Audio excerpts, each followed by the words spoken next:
Inyemina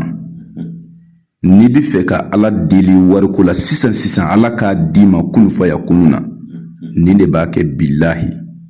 n terikɛ korokara fara ɲini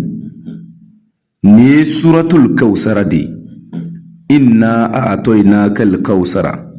fasalli lirabbika wanhar inna shani'aka huwal abtar. I bɛ nin sɛbɛn korokara fara kan k'a ban pewu mais i b'a sɛbɛnni tabaji de i bɛ jija i bɛna sɛbɛnni taba min ye i bɛ di nɔnɔ fitinin kɛ a la n'i y'a sɛbɛn korokara fara kan fitiri ni safo ni ɲɔgɔn cɛ i bɛ korokara fara in ta i b'a da kalo yelen na e kuma faamuya i tilalen kɔrɔ fitiri seli la i bɛ korokara fara ta i b'a da kalo yelen na i bɛ kɔlɔsi ta i bɛ suratul kawsara wurudi kiraw adadu la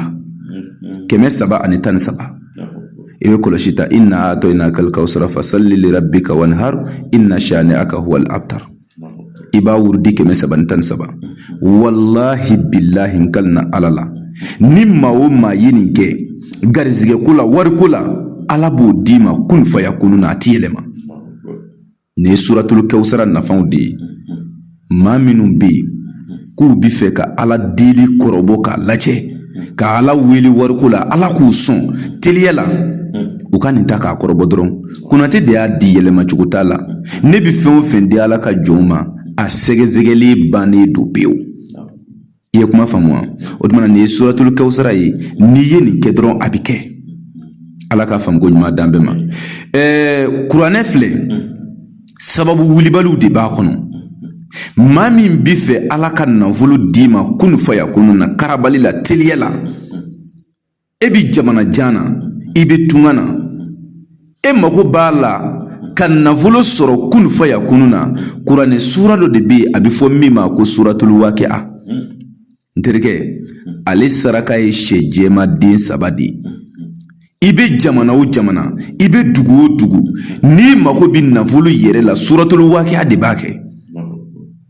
i y'a faamuya ale baara in an b'a kɛ mɔgɔw ye 30,000 nka n'a ka di ye i ka wari tilancɛ 15,000 sara ani ka sɛden 3 sɔngɔ i bɛ jamana o jamana i bɛ dugu o dugu i bɛ quartier o quartier a baara bɛ se ka kɛ k'i to i sigiyɔrɔ la o la baara jaabi sɔrɔlen kɔ i kɛlen ko k'a dɔn n ye kodati ka iza wakati baara kɛ a jaabi la o tuma i b'i ka wari tɔ sara namara baara tɛ kafiriya baara tɛ baara jɛlen don a bɛ kɛ ni ala ka kuranɛ ye n ka telefɔni nimero o ye +223 72 24 02 98